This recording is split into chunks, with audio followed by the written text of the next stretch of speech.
Vamos a estar en Jueces 6. Les voy a estar hablando ahí acerca de, usando esto como referencia. El título que le he puesto a esto es La importancia de ser protegido por un padre. No les estoy diciendo el amor de un padre lo hemos hablado, ¿verdad? Pero la importancia de tener la protección de un padre. Por las últimas 2 semanas hemos estado conociendo los atributos de Dios, omnisciente, omnipresente, amor. Y aunque no podemos conocer a Dios en su totalidad, ya lo hemos hablado, ¿verdad? Tenemos unas características reveladas por Él que nos ayudan a conocerlo, ¿verdad? Amor. También conocemos a Dios por su amor paterno. Todos conocemos a Juan 3:16. ¿Quién no conoce a Juan 3:16? Sabemos que de tal manera Dios amó al mundo que ha dado la vida de su Hijo unigénito para que todo el que crea en Él no se pierda, mas tenga vida eterna. Juan 3:16 lo memorizamos, lo tatuamos, lo tenemos. Y esto nos habla del amor de un padre. Si en Génesis 1:26 hemos aprendido que somos creados a su imagen y su semejanza, entonces nuestro amor de padre, como lo hemos aprendido del Padre, ¿verdad? Pero ¿cómo es eso? Si Él es Dios y yo soy... Hay una explicación. Todos nosotros tenemos las herramientas y los recursos para desarrollar ese amor incondicional. No ese amor perfecto de Dios, pero podemos desarrollar ese amor. Y si me acompañan al libro Jueces, capítulo 6 del Antiguo Pacto, rapidito voy a empezar en el 1, pero el libro de Jueces nos da un tiempo en donde el pueblo básicamente vivía en algún tipo de anarquía. No había una monarquía, ¿verdad? No había un rey. El pueblo había pasado, Josué, quien era como el líder del pueblo, ya no estaba, y el pueblo pasó un proceso de 400 a 450 años en donde no había un rey por todo el terreno. Habían como líderes de clanes, líderes de tribus, y el Señor levantó a ciertos jueces, diferentes jueces, para sacar al pueblo de ciertos problemas, y de esto trata este libro. Y mira cómo empezamos ¿dónde estoy? En el 1. Ajá. Mira cómo empezamos en Jueces 6:1. Voy a comenzar ahí. Presten atención al principio porque es bien importante. Nos va a ayudar a desarrollar el resto de la historia. Del 1 al 3. Los hijos de Israel hicieron lo malo ante los ojos del Señor. Clave, eso es muy clave. Los hijos de Dios hicieron lo malo ante Él. Entonces el Señor los entregó en manos de Madián, o los madianitas, durante 7 años. 2. Y la mano de Madián prevaleció contra Israel. Por causa de los madianitas, los hijos de Israel se hicieron escondrijos. Escondrijos es un lugar oculto, un escondite, en las montañas y cuevas y lugares fortificados. ¿Okay? No era la primera vez que el pueblo de Israel hacía lo malo delante de Dios. De hecho, podemos ver en toda la Escritura, hemos visto cómo este pueblo constantemente se portaba mal. Constantemente, eso lo podemos decir así de esta manera. Decían, no voy a creer en ti, le rendían tributo a otros dioses. De hecho, mira lo que dice Éxodos 32, del 15 al 19, un pueblo que acababa de salir de la esclavitud. Mira lo que dice. Luego Moisés, no lo tienen que buscar si no quieren, pero lo apuntan. Éxodo 32, 15 al 19. Luego Moisés bajó del monte llevando en las manos las 2 tablas de piedra del testimonio. Estaban escritas por ambos lados, por el frente y por atrás. Dios mismo hizo las piedras y Él mismo escribió los mandamientos en ellas. Cuando Josué escuchó los gritos del pueblo, le dijo a Moisés, se oyen sonidos de guerra en el campamento. Y Moisés respondió, no oigo sonidos de gritos de victoria, ni lamentos de derrota, son cantos lo que oigo, ¿sabes? Moisés le está diciendo a Josué, tú me dices que hay gritos de guerra, y Moisés le dice, no, eso no es guerra, eso es como una alabanza, lo que está pasando allá abajo. Moisés se enojó mucho cuando llegó al campamento y vio al becerro de oro y al pueblo bailando.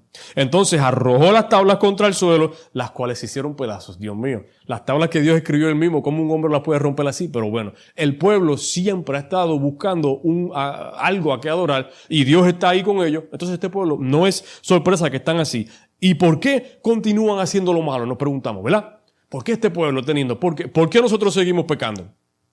Si tenemos toda la revelación, si tenemos todo escrito, porque seguimos siendo seres humanos en necesidad de un redentor. Seguimos siendo humanos que necesitan continuamente estar cerca de Dios. Y cuando nos alejamos de Dios, entonces volvemos a entrar en lo mismo, la historia se repite. Pero vamos a continuar, ¿verdad? Esto es una de las cosas maravillosas de la Biblia, que la Biblia nos dice lo bueno y lo no tan bueno. La Biblia no nos oculta las faltas de ciertas personas solamente para hacer ver a Dios bueno y maravilloso. Él es bueno, Él es maravilloso. Y la Biblia nos enseña que a pesar de yo no ser bueno y yo no ser maravilloso, Él lo sigue siendo. En el verso 6, vemos un patrón, ¿verdad?, de lo que estaba haciendo el pueblo y todo, pero mira lo que dice el verso 6. Israel era empobrecido. El mismo capítulo, verso 6 del capítulo 6, dice, Israel era empobrecido en gran manera por causa de los madianitas, y los hijos de Israel clamaron al Señor. Clamaron a Dios. Siempre volvemos a él, ¿verdad? Pero Dios no se olvida de sus hijos, de su pueblo. La semana pasada aprendimos que Dios no cambia, que es inmutable. Y qué interesante que el verso dice, volvieron a papá, volvieron a clamar, volvieron a buscar. Era un proceso de, estoy 10, 15, 20 años afuera, estoy sufriendo, vuelvo a Dios. Ahora estoy 40 años bien, 80 años bien, pero me olvido y vuelvo. Es un proceso que está ahí siempre con este pueblo. Continuemos rapidito en el verso 11 y 12. Del capítulo 6, versos 11 y 12. Entonces el ángel del Señor, frase muy importante, entonces el ángel del Señor fue y se sentó debajo de la encina que está en Ofra, que pertenecía a Joás, el Abieserita, ¿cómo se dice? Así mismo, Abieserita. Su hijo Gedeón, importante, su hijo, estoy haciéndole un panorama para continuar la historia. Su hijo Gedeón estaba desgranando el trigo en el lagar para esconderlo de los madianitas. El 12. Y se le apareció el ángel del Señor y le dijo, el Señor está contigo, oh valiente guerrero. ¿Y dónde dice que este hombre era un guerrero y valiente? Este no era un ganadero, era un obrero. Pero el ángel del Señor le dice, el Señor esté contigo, valiente guerrero. Qué detalle muy importante acerca de los madianitas. Apúntenlo y lo buscan luego. Por Génesis capítulo 25, verso 2, vemos unos nombres de otros hijos que tuvo Abraham. O sea que Madián e Isaac, el hijo de la promesa, eran hermanos. Entonces estaban guerreando, pero eran hermanos, ¿verdad? De hecho, si buscan luego después, cuando Moisés se fue, ¿sabe que Moisés estuvo en Egipto? Cuando Moisés se fue, que estuvo 40 años pastoreando, él se fue para Madián. Y se casó con Séfora, cual su padre era Jetro, que era un sacerdote madianita. Entonces, esto siempre ha estado en la historia ahí. ¿Ok? Pero mira qué interesante. El ángel se le apareció a Gedeón, quien era básicamente un ganadero, tal vez trabajando en la tierra de su padre. Y aquí la Biblia menciona el ángel del Señor. Y les quiero hacer un énfasis rapidito en el verso 14, 15 y 16 del capítulo 6. 16, verso 14, 15 y 16. Dice, el Señor lo miró y le dijo, ve con estas fuerzas y libra a Israel de mano de los madianitas. ¿No te envío yo? ¿O te envío yo? El ángel está diciendo. El 15 dice, entonces le respondió, oh Señor mío, ¿con qué podré yo librar a Israel? He aquí que mi familia es la más insignificante de Manasés. Manasés es la tribu a la cual él pertenecía. Y yo soy el más pequeño en la casa de mi padre. Qué historia conocida, ¿verdad? Pero mira lo que le dice el 16 otra vez. Pero el Señor le dijo, ciertamente yo estaré contigo y tú derrotarás a los madianitas como a un solo hombre. Aquí en el verso 14 y 15 el ángel se refiere a sí mismo y muchos estudiosos entienden que esto fue una cristofanía. ¿Verdad? Una cristofanía. ¿Qué es una cristofanía? Bueno, tengo aquí la definición específica, pero no se la voy a leer. Una cristofanía básicamente es un encuentro con Dios. Si es en el Viejo Testamento, antes de que Él tomara el cuerpo de hombre, y si es en el Nuevo, después que Él hubiese sido resucitado. Eso es una cristofanía, que se te aparece Cristo, pero no en forma de hombre cuando Él vivió. Eso es una cristofanía en su manera más básica. Entonces esto es algo muy poderoso, porque si estamos de acuerdo en esto, se le apareció el Señor ahí frente y le dice, guerrero valiente. Entonces, ¿a quién no le da como que esta fuerza y este ánimo para hacerle verdad? Si Dios mismo te lo está diciendo, a cualquiera. La Escritura menciona al padre de Gedeón. Recuerda que el título es la protección de un padre. Tiene que haber un padre en algún lugar aquí, ¿verdad? Si el título es protección de un padre.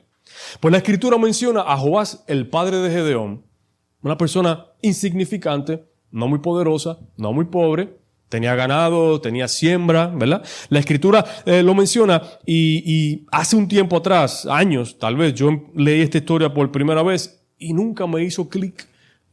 El clic, como me hizo el clic hace unos meses atrás, cuando empecé a escribir esto. Esto fue un padre bueno, fue un buen hombre. Y aquí les quiero leer un poquito de esto. Lo que pasa es, y espero que no les pase a ustedes lo que me ha pasado a mí en el pasado, es que a veces ustedes han hecho los planes de leer la Biblia en un año. Han tratado, por lo menos. Pues eso es como el papagayo. A veces hay que leer 12 y 13 capítulos en un día. Así es bueno para leerla, pero no se aprende. Entonces hay que sacar el tiempo para aprender a leerla. El plan de un año es bueno, ¿verdad? Si uno tiene la meta de hacerlo un año, pero si es un plan de estudio, pues ese plan no funciona mucho porque no hay manera de que uno pueda estudiar a profundidad en este tiempo toda la Biblia. Pero, continuando, una vez escuché a un pastor predicar, y yo creo que se lo he mencionado ya, y él estaba en una reunión de caballeros, de hombres, y de repente en esa reunión llegó Billy Graham. ¿Me han escuchado Billy Graham? Y él se sorprendió y dijo, Dios mío, Billy Graham, él era un hombre joven, más joven que yo, ¿verdad? Y dice, wow, entonces se puso un poquito nervioso y cuando empezó a hablar y a predicar y todo, cuando termina, el señor Billy Graham le dice, gracias por esa palabra, aprendí mucho, tomé muchas notas. Y este hombre dice, ¿cómo es posible que un hombre tan importante, Billy Graham, aprenda de mí? Todos podemos aprender de todos cuando es la palabra. Billy Graham no tiene una Biblia diferente. Él usa la misma Biblia y la revelación es la misma, ¿verdad? Pero bueno, para no hacer la historia muy larga, Gedeón tuvo dudas. Yo quiero que después ustedes saquen tiempo y lean el capítulo 6, 7 y 8 de Jueces, completo, poco a poco.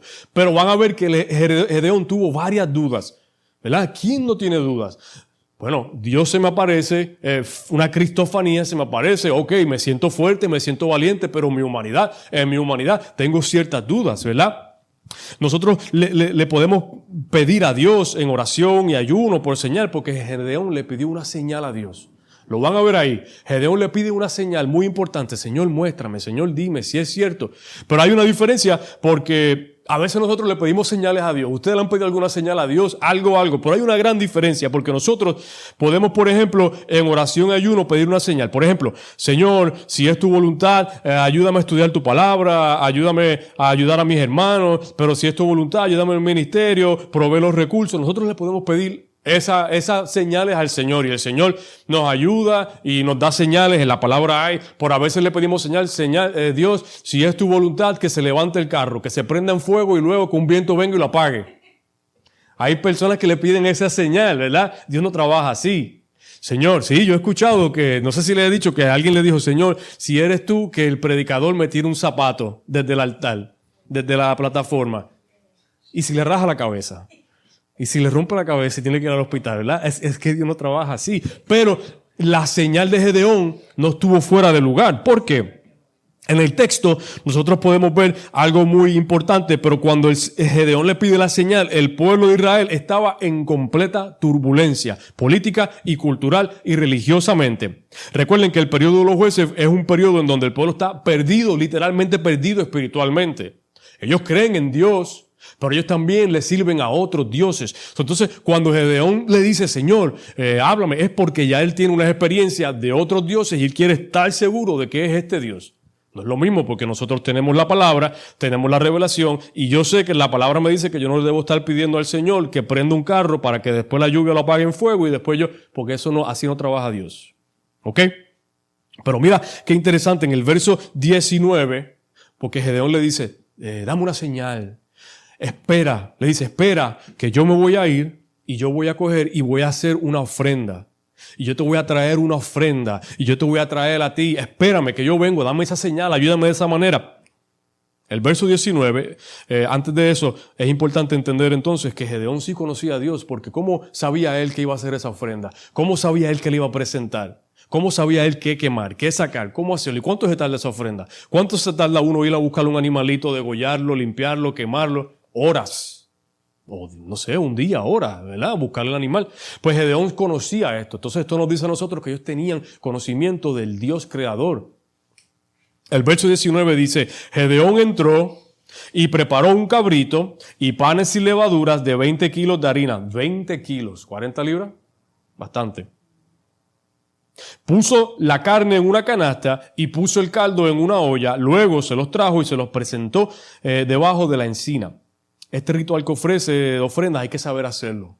Entonces este hombre sabe lo que estaba haciendo y así lo hizo, pero no, imagínate cómo va tenía una relación con Dios. Y esto les quiero hacer que entiendan. Él tenía una relación con Dios de alguna manera, tenía algún conocimiento. Mira lo que dice Juan 10:27. Mis ovejas oyen mi voz y yo las conozco y ellas me siguen. Jesús hablando de que las ovejas conocen a su pastor. No hay manera de que Gedeón no conozca a Dios y sepa que tiene que hacer una ofrenda. Él conoce de Dios. Esto es muy importante. Pero Gedeón vivía en un ambiente en donde se había convertido mundano, no pudo tal vez reconocer la voz de Dios a perfección, por eso le pide estas señales. Tenía dudas, era un hombre igual. Sigan conmigo que estamos desarrollándolo aquí.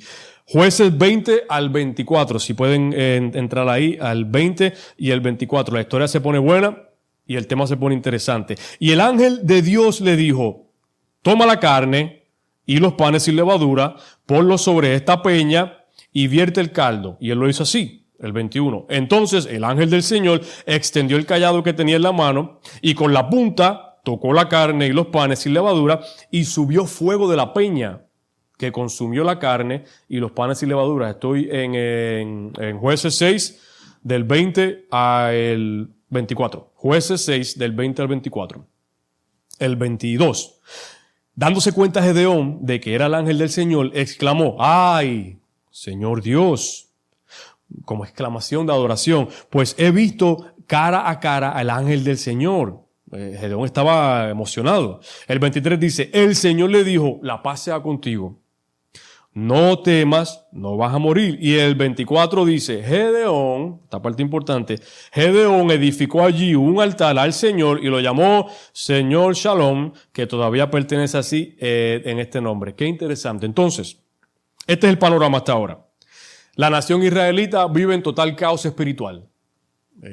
Está en caos, no tienen un norte trazado, cada cual está haciendo lo que le dé la gana. El Señor se le aparece a Gedeón en la finca de su padre. Gedeón cree en él, le ofrece una ofrenda, le trae un tributo de adoración, el Señor la acepta y hasta ahí estamos. Entonces, recuerda, este tiempo es antes de Cristo, ellos tenían que ofrendar, tenían que quemar esa sangre, ¿verdad? Jueces 6:25 dice, aconteció aquella misma noche que el Señor le dijo a Gedeón, toma un toro de lato que pertenece a tu padre y un segundo toro de 7 años. Le está dando unas instrucciones muy específicas, no se me pierdan, esto es muy importante. Luego luego tumba el altar de Baal. Baal es otro dios. ¿Y de quién es el altar? De su padre. Le dice, luego derrumba el altar de Baal que tiene tu padre y corta el árbol de ritual de acera que está junto a él. O sea, que le servían a Dios o conocían de Dios, pero tenían otros dioses paganos. Dios le da instrucciones a Gedeón y le dice que derribe el altar, que haga todo y que vaya y haga y destruya lo que su papá tiene allá atrás. Como esto era algo bastante controversial y posiblemente problemático, Gedeón le da un poquito de miedo, le cuestiona, busca a 2 o 3 y se va de noche. Él no lo puede hacer de día y le estoy resumiendo un poquito, parafraseando un poco porque por el tiempo. Pero de día le da miedo. Dice, no, si me ven, o lo que sea, esto es de mi padre. Recuerda que las religiones paganas, esta gente no tienen miedo. Van, te matan, te hacen daño, no sé qué. Él lo decidió hacer de noche. Se buscó unos 10 hombres y decidió hacerlo de noche. A este punto de la historia para mí es importante porque me dice que Gedeón realmente creyó en Dios. Porque si él era israelita, pagano, lo que sea, su papá tenía un altar, eso quiere decir que él tal vez le sirve a ese Baal, ¿verdad? Porque en este tiempo, no tanto como ahora, los hijos seguían los rituales y creencias de sus padres. Las herencias le pertenecían y seguían y las instrucciones de la casa se continuaban haciendo así, ¿verdad? Por herencia. Pero Gedeón lo hizo como el ángel le pidió. Jueces 6, 28 y 29. Cuando por la mañana se levantaron los hombres de la ciudad, he aquí que el altar de Baal había sido derrumbado. El árbol de ritual de acera que estaba junto a él había sido cortado y el segundo toro había sido ofrecido en holocausto sobre el altar edificado. El 29 dice, entonces ellos se preguntaban los unos a los otros, ¿quién ha hecho esto? ¿Quién se ha atrevido a hacer esto? Cuando indagaron y buscaron, dijeron, Gedeón, hijo de Joás, ha hecho esto. Qué cosa tan interesante que ustedes han conocido situaciones y cosas en donde uno quiere hacer el bien y buscas ayuda. ¿Quién me ayuda? Vamos a hacer esto, vamos a hacer lo otro y no aparece tanta gente, pero vamos a buscar para hacer daño.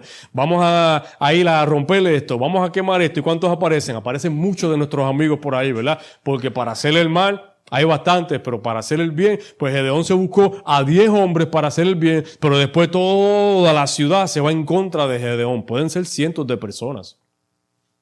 Es muy interesante porque somos valientes, somos fuertes y somos todo, pero cuando el Señor nos dice haz algo y esa convicción está ahí, no importa lo que pase, no importa ese altar. Y nosotros tal vez nos ponemos en una situación en donde el altar era tal vez, qué sé yo, 4 bloques o algo. Han descubierto en lugares de estos, de los altares a estos otros dioses que tenían mármol, que tenían oro, que tenían piedras preciosas para estos dioses. O sea, no sabemos pero si era el altar de una ciudad, el padre que él tenía, puede que sea un altar que tuviera oro también, que tuviera diferentes cosas de recolección, no sé qué, sacrificaban cosas. Estamos hablando de algo grande que hizo este hombre ahí.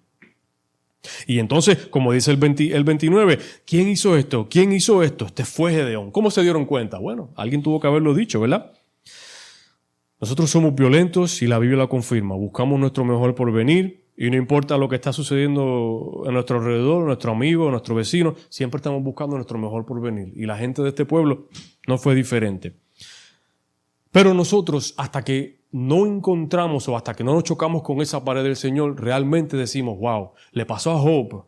Job, ¿qué dice Job 42:5? De oídas te había oído, mas ahora mis ojos te ven. Después de toda una vida, haberle servido al Señor, Job era uno que hacía sacrificios en la mañana por si sus hijos habían pecado en contra de Dios. ¿Sabes? Por si mi hijo ha hecho el mal, déjame pagar esta cosa por si acaso. Y también le sucedieron a los discípulos, ¿verdad? Los discípulos caminaron con el Señor 3 años y medio. Escucharon, vieron milagros, pero en el momento que lo crucificaron, en el momento que ¿dónde estaban? Por miedo, ¿verdad? No fue hasta que después que Él resucita y vuelve, que ellos cogieron esa valentía. ¿Por qué? Porque se chocan con una pared de realidad, de verdad. Lo vi, lo creo. A veces tenemos que ver para creer. Después fue que se convirtieron los apóstoles. En el verso 30 de la ciudad, los hombres llaman a Joás y le dicen, saca a tu hijo porque lo vamos a matar por lo que hizo. Me tocan la puerta. Ajá, tu hijo mató y me rompió el cristal del carro. Saca a tu hijo que lo voy a matar por lo que hizo. Loco. Esto fue lo que pasó aquí. Y en otras situaciones era posible que tal vez ese padre dejaba que cogieran a ese hijo y lo mataran. Pero no este padre. Y esto es la parte importante de esta historia. La protección de un padre, la importancia de la protección de un padre.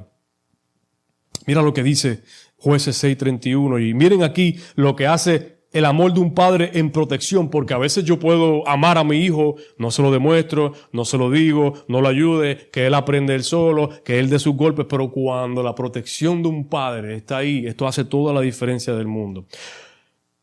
Jueces 6:31. Entonces, recuerda, el pueblo le tocó la puerta, saca a tu hijo, lo vamos a matar, lo vamos a asesinar. ¿Por qué? Porque ofendió a nuestro Dios. ¿Qué Dios? Baal, un Baal, tantos Baales, ¿no? Y mira, si buscan Jueces 6:31, entonces Joás, padre de Gedeón, le dijo a todos los hombres que estaban allí, escuchen esto, ¿van ustedes a defender a Baal y a pelear en favor de él? ¿Van ustedes a rescatar a Baal? Si alguien está a favor de Baal, que muera antes del amanecer. Si Baal es un Dios de verdad, que él mismo se defienda, porque alguien lo puede destruir. Y el 32, Joás dice, si Gedeón mi hijo destruyó el altar de Baal, entonces que venga el mismo Baal y se enfrente con él. Y ese mismo día, Joás le dio otro nombre a su hijo, lo llamó Jerubal. Sí, dice, si Baal esta es la protección de un padre. Si Baal es un real Dios, que venga él mismo y le haga a Gedeón lo que ustedes quieren hacer. Primero, si Baal es un Dios, no necesita que nadie muera por él, ni necesita que lo estemos defendiendo. Él se puede defender él mismo.